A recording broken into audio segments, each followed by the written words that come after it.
Hi friends, ഞാനിന്ന് ചെയ്യാൻ പോകുന്നത് ഒരു സ്നാക്സാണ്. മുട്ട വടയാണ്. അതിനായിട്ട് ഞാനിപ്പോൾ 4 മുട്ട വേവിക്കാൻ വെച്ചിട്ടുണ്ട്. വേവിച്ച മുട്ടയിൽ നമുക്ക് അരിഞ്ഞ് എടുത്ത് മാറ്റി വെച്ചേക്കാം. ഇനി ഞാൻ എടുത്തിട്ടുള്ളത് ഒരു 100 ഗ്രാം കടലപ്പരിപ്പാണ്. അത് ഞാനൊരു 6-7 മണിക്കൂർ കുതിരാൻ വെച്ചിട്ടുണ്ട്. കുതിർന്ന ശേഷം നമുക്ക് പരിപ്പെല്ലാം ഒരു മിക്സിയുടെ ജാറിലോട്ട് ഇട്ട് കൊടുക്കാം. ഒരു 4 വറ്റൽമുളകും 3-4 വെളുത്തുള്ളിയും ചേർത്തൊന്ന് തരിതരിപ്പോടു കൂടി തന്നെ അരച്ചെടുക്കണം.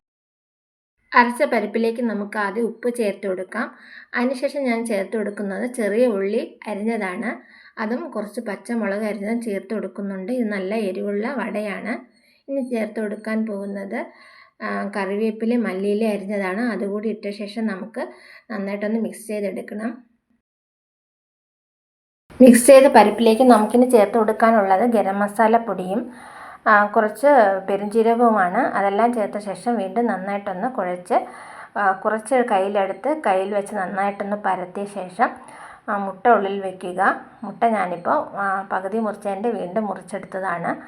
അതുകൂടി വെച്ച് നമ്മൾ വട പരത്തുന്നത് പോലെ നല്ല പ്രസ് ചെയ്ത് എടുക്കാം.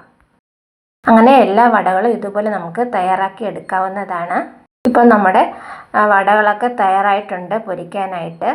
എണ്ണ ചൂടായാലുടൻ തന്നെ നമുക്ക് വടയിട്ട് കൊടുക്കാം. ചെറുതീയിലാണ് ഞാനിപ്പോൾ വേവിച്ചെടുക്കുന്നത്, കാരണം ഉള്ളു വേവാനാണ്.